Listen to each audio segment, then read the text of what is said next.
కరీంనగర్లో రాజకీయ దాడుల సంస్కృతి మంచిది కాదని మాజీ సుడా చైర్మన్ కోమటిరెడ్డి నరేందర్ రెడ్డి అన్నారు. బీఆర్ఎస్ హయాంలో కొందరు కార్పొరేటర్లు కబ్జాలకు పాల్పడ్డారని, ఇప్పుడు బీజేపీకి చెందిన కొందరు కార్పొరేటర్లు దాడులకు పాల్పడుతున్నారని ఆరోపించారు. ప్రజలను భయభ్రాంతులకు గురిచేసే చర్యలను ప్రభుత్వం సహించబోదని హెచ్చరించారు. కరీంనగర్లోని ముకరంపుర కాలనీలో మాజీ సుడా చైర్మన్ కోమటిరెడ్డి నరేందర్ రెడ్డి మీడియా సమావేశం నిర్వహించారు. ఈ సందర్భంగా ఆయన మాట్లాడుతూ బీఆర్ఎస్ అధికారంలో ఉన్న సమయంలో కొందరు కార్పొరేటర్లు భూ కబ్జాలకి పాల్పడ్డారని నరేందర్ రెడ్డి ఆరోపించారు. ఇటీవల జరిగిన మున్సిపల్ ఎన్నికల్లో బీజేపీ నాయకులు ప్రజలకి పలు హామీలు ఇచ్చి ఓట్లు వేయించుకున్నారని, ఇప్పుడు కొందరు బీజేపీ కార్పొరేటర్లు దాడులకి పాల్పడుతున్నారని విమర్శించారు.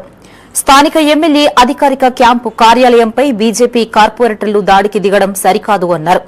అలాగే కిసాన్ నగర్ లో ఓ బీజేపీ కార్పొరేటర్ కు సంబంధించిన వ్యక్తులు కత్తులు, బీరు సీసాలతో దాడికి పాల్పడ్డారని ఆరోపించారు. ఇటువంటి ఘటనలు కరీంనగర్లో రాజకీయ వాతావరణాన్ని దెబ్బతీస్తాయి అన్నారు.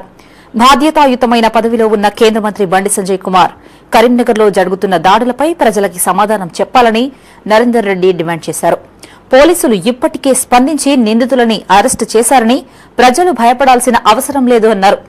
ఈ కార్యక్రమంలో మైనార్టీ సెల్ అధ్యక్షుడు ఎండీ తాజ్, కార్పొరేటర్లు వరాల నర్సింగం, పర్వతం మల్లేశం, కాంతాల జగన్ రెడ్డి, గుండాటి శ్రీనివాసరెడ్డి, లయీక్, దండి రవీందర్, కుర్ర పోచయ్య, ముక్క భాస్కర్, జీడి రమేష్, ఎండీ చాంద్, షబానా మొహమ్మద్, తోట అంజయ్య, గుడిపాటి రమణారెడ్డి, బషీర్, భారీ, బత్తుల రాజ్ కుమార్, ఖలీల్, మేకల నర్సయ్య, జాఫర్, ఇమాం తదితరులు పాల్గొన్నారు.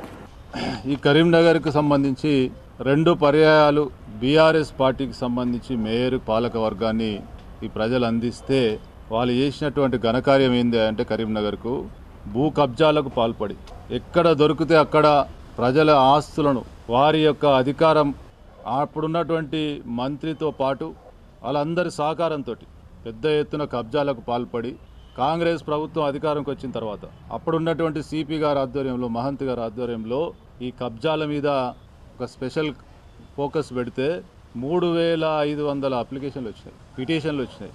దానిలో ప్రధానంగా ఆనాడు బీఆర్ఎస్లో ఉన్నటువంటి కార్పొరేటర్లు నిందితులు, దాంతోపాటు అనేక కబ్జాలకు పాల్పడి ఆనాడు ఉన్నటువంటి అధికార పార్టీకి సంబంధించి కార్పొరేటర్లు ఆ కబ్జాలు నిరూపితమై జైలుకు వెళ్ళారు.